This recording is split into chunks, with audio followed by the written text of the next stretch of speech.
caste, based on religion, okay, then based on race, based on ethnicity, based on interest, based on occupation, class, community. So there are different sets of people, different groups. So when all these groups they live together, you know, when they follow certain values, when they have certain rules and regulations, then we call that as a society. Okay, values and then what? Rules and regulations. Okay, rules and regulations. Okay, so basically tumaluke you understood the difference, you understood the definition what of a society. So society mane ki hoise? When different groups of people living together and they have values, they have rules and they have regulations. Okay, so let's take the example. Okay, let's take the example of a person. So ami eta example loisu, let's say Ram. Okay, okay, Ram. So he is following different set of rules. He also has to follow different set of norms when he is living in the society. In order to follow that rule, he will rely on some institution. Okay, he will rely on a social institution. Now, what a social institution? Let's say he is relying on his family. Okay, family. So Ram is living with his family. Okay, so from here, from his family, what he is going to learn? He is going to learn certain norms and certain values. For example, he is learning certain values like honesty, okay, then to respect elders, okay, then to be truthful. So all these things are actually values that we actually incorporate in our society. And in order to understand what norms are, what values are, what we need to live in a society, we rely on certain institutions. And one such institution is actually the family. Okay, so every one of us has a family. So from that family, we have started learning certain values and certain norms that help us to live in a society. Okay, so I hope you have understood this. So let's get into the next slide. Okay, let's learn some common sociological difference. Now I have taken the liberty to talk about this topic because a lot of students, they have a lot of problems when they do not understand some common sociological difference. Now let's talk about the first sociological difference we are going to talk about is colonialism versus nationalism. Okay, so I request all of you to please write in the comment section. If the writings are not visible to you, please write in the comment section. Okay, then I will know that I am not writing in a proper way, so that you know, I want all of you to have a clear visibility. So let's talk about the difference between colonialism and nationalism. So colonialism means what? Rule of one country over another, rule of one country over another. Okay, and then nationalism is devotion towards one's country, devotion towards one's country. Okay, so this is the very simple definition of colonialism and nationalism. Now we will understand what colonialism is and what nationalism is. So pay attention. Okay, now let's say this is a piece of land. Okay, this piece of land is A and this piece of land is B.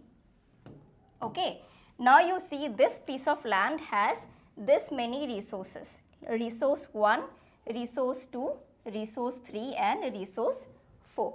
Okay, but in order to appropriate resource number 1, there are people A, B and C, and here also there is people A, B and C. here also A, B and C, and here also A, B and C. So these A, B and C are actually respective individuals, and these 1, 2, 3, 4 are actually respective resources and assets. Now in this particular land, you see there are 4 types of resources, and every person A, B and C are getting equal amount of opportunities in all the resources. So this kind of arrangement is actually called as a community based arrangement. Okay, community based arrangement. Now let's talk about number B. What is B is doing? So you see B has also 1, 2, 3, 4 resources, but for example say A is appropriating only resource 1, again A is appropriating resource 2, and B and C are appropriating resource 3, and then B, C, D, E and F are appropriating resource 4.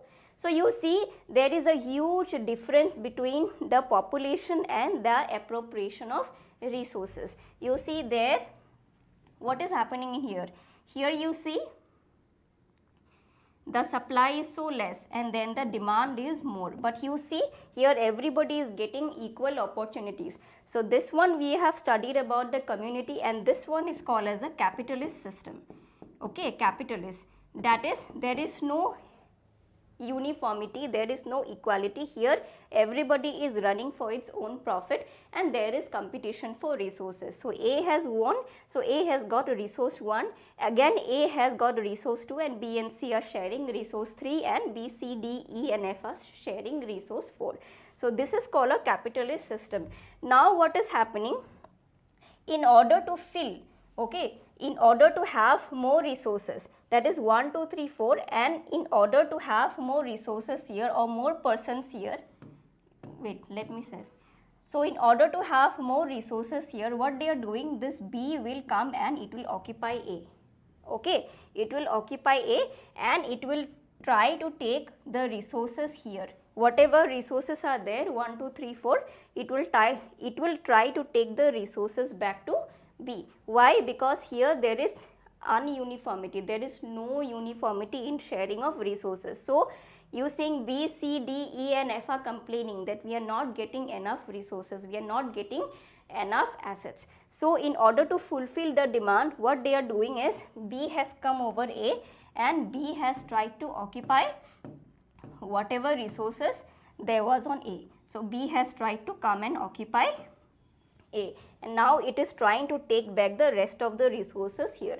So it has become successful in taking resource number 3 and resource number 4 back to here.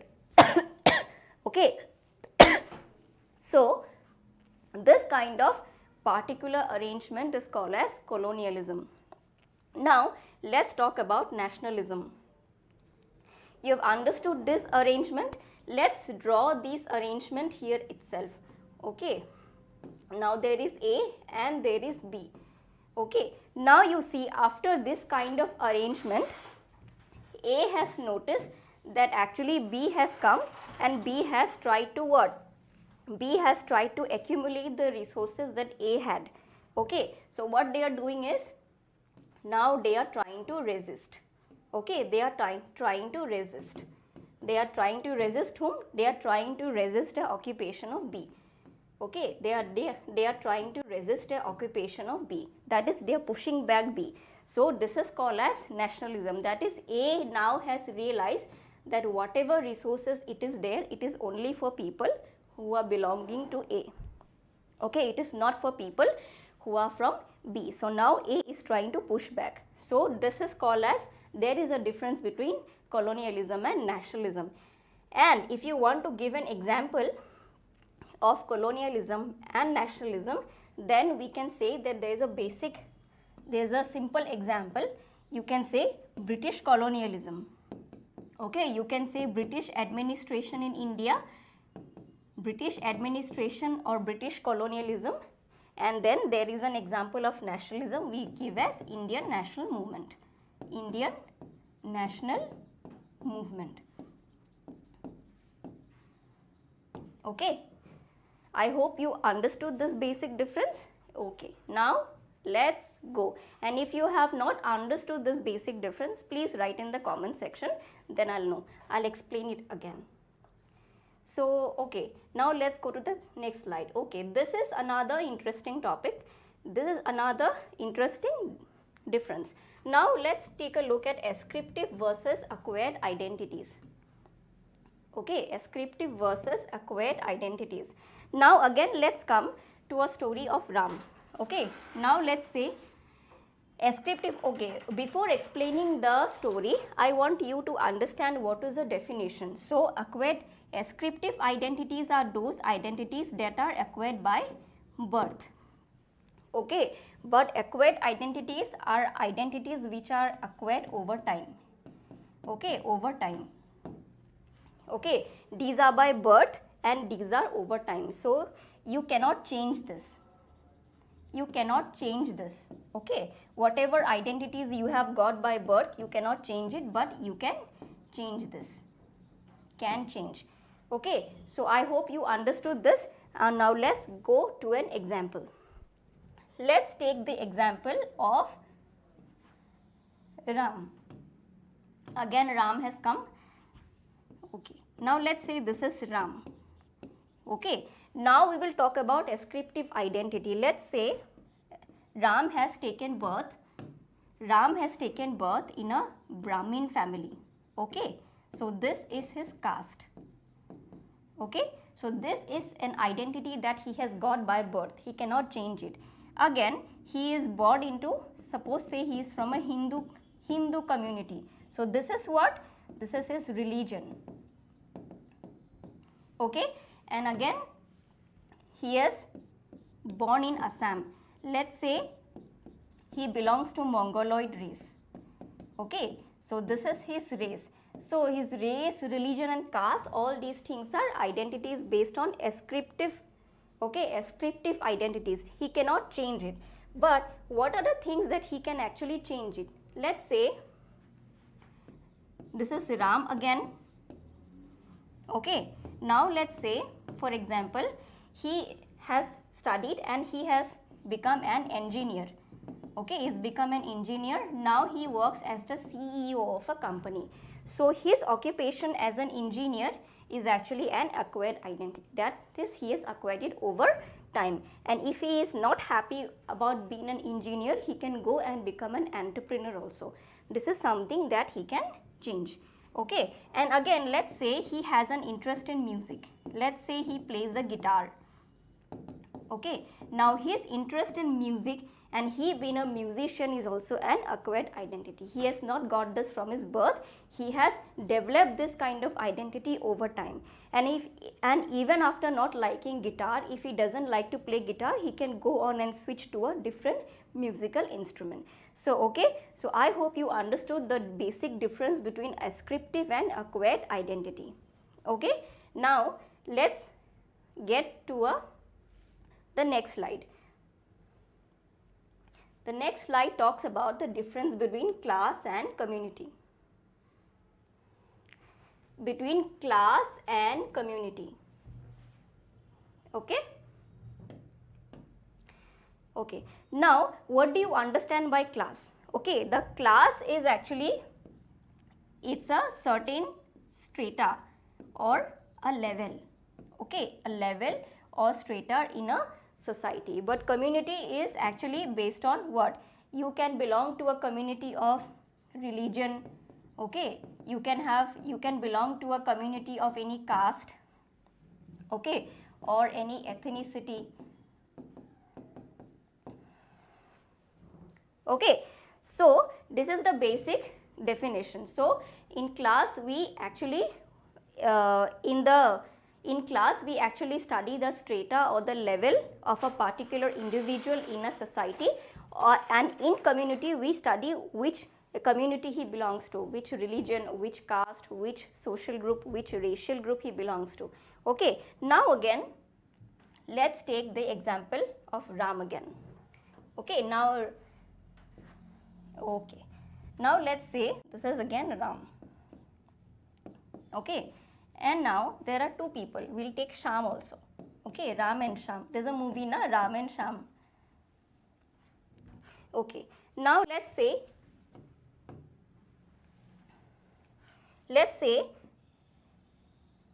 Ram's father is a teacher, okay, and Shyam's father is a politician.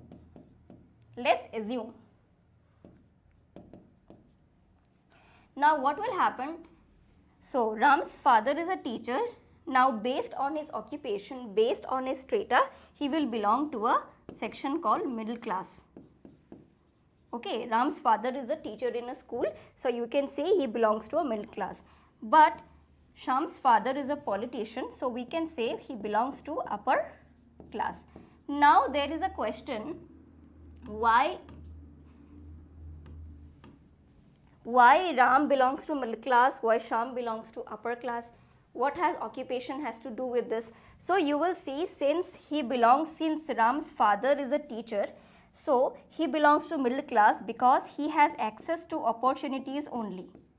Okay, he has access to only opportunity, but he does not have access to power, or he does not have access to privilege.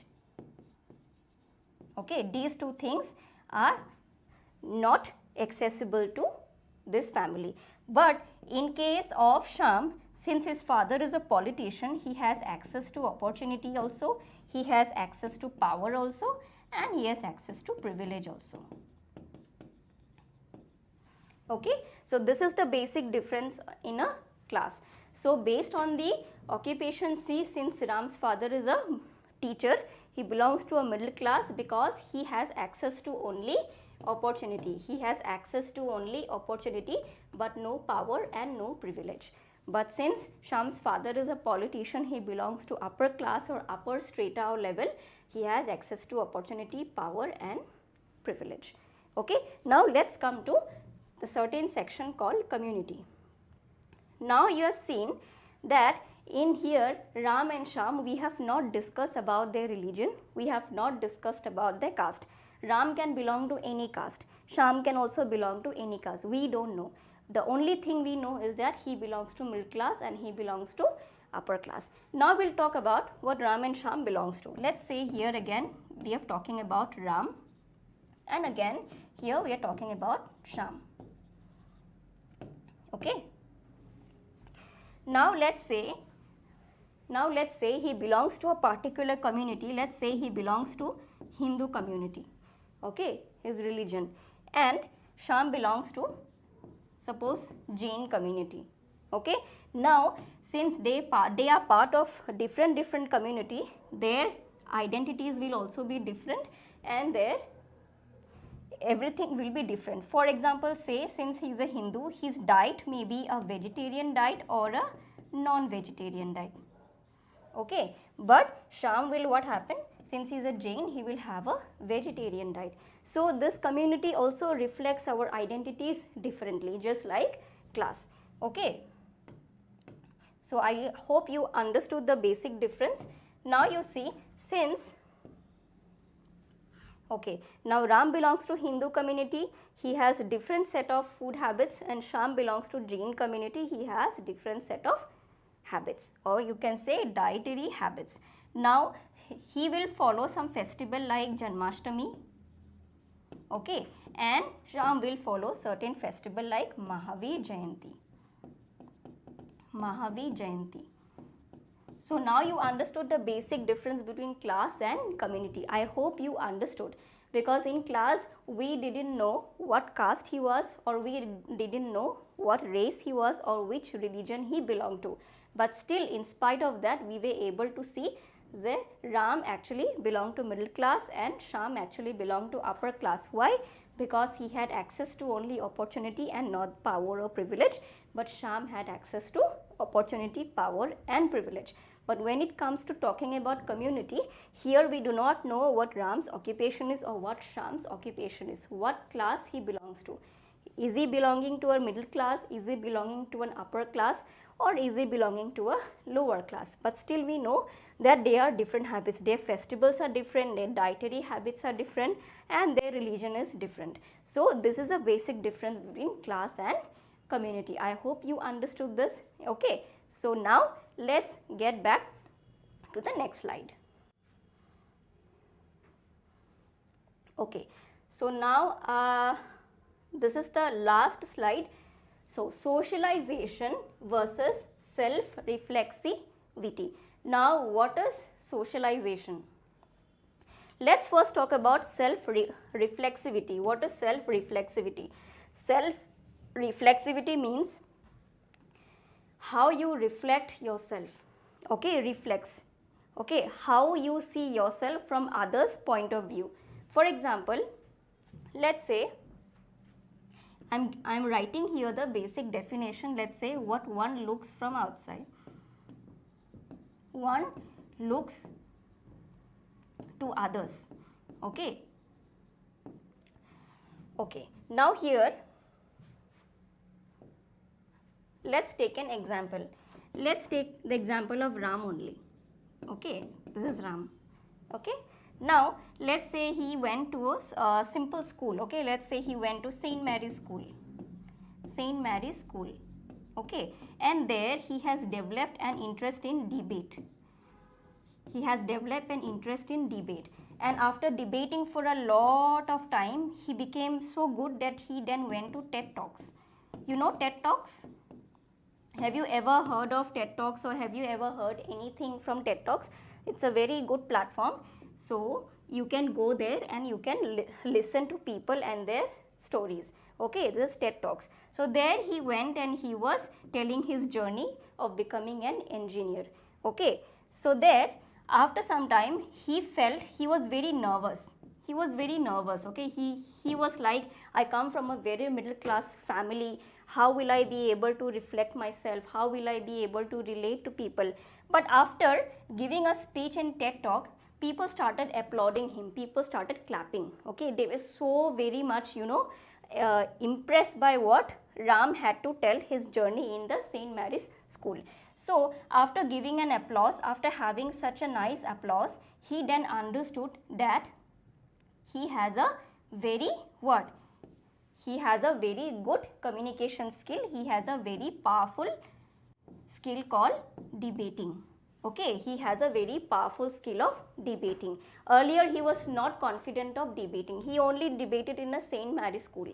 Okay, but he was very much worried what will happen when he will go to TED Talks. Maybe people will not be able to relate to him.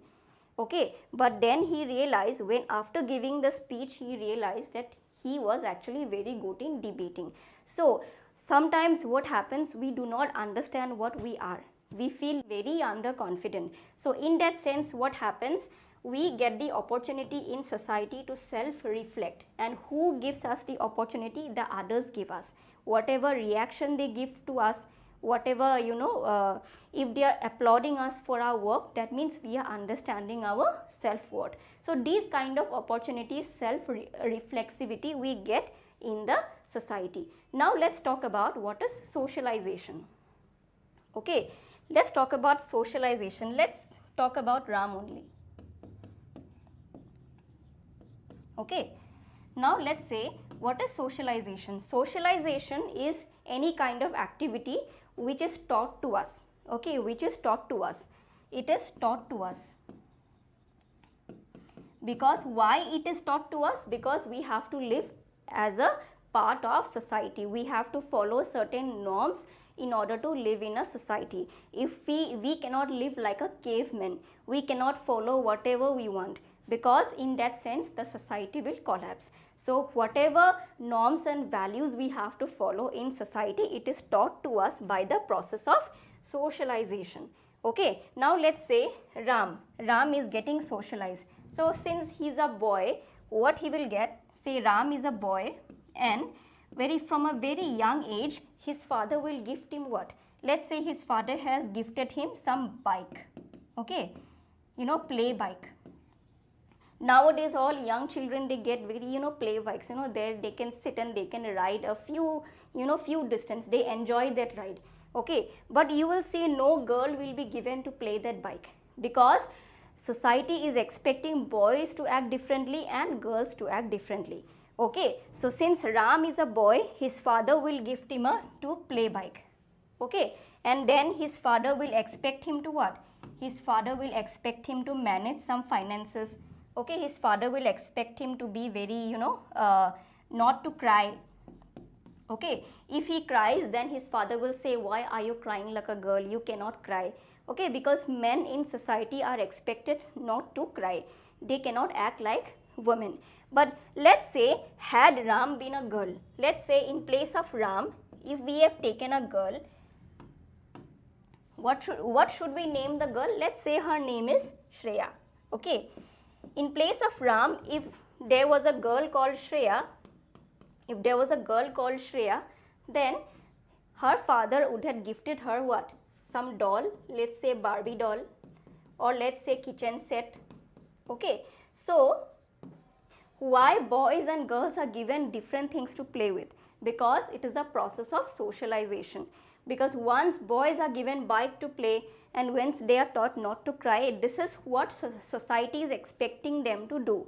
And when girls are given Barbie doll to play or kitchen set to play, this is a different set of socialization for both boys and girls. So now I hope you understand. So self-reflexivity is something that people give us an opportunity to reflect upon oneself. Okay, and this we get from others' reaction, what others are giving us. Okay, we might not know, but when we see people's reaction, then only we come to understand our own position, our own status. Okay, and socialization is a different thing, because socialization is actually teaching us how to behave in a society. It is giving us the values, the norms, whatever is required to live in a society. So boys are expecting differently, girls are expected differently, and in their different deliveries, boys are given different things to play with, girls are given different things to play with. Okay, so in your home, your mother is expecting, if you are a girl, your mother will expect you to cook with her, right? She will teach you how to cook, she will teach she will teach you how to clean the house. But for a boy, mother will not expect the boy to go and clean, the mother will not expect the boy to go and cook. Okay, so these are the different set of activities given to different individuals as per societal norms. So I hope from this session you have understood the basic difference between class and community, between socialization and from self-reflexivity, between colonialism, nationalism, and between ascribed identities and acquired identities. Okay, so I hope you have enjoyed today's session. So see you in the next session. Till then, take care. Bye bye.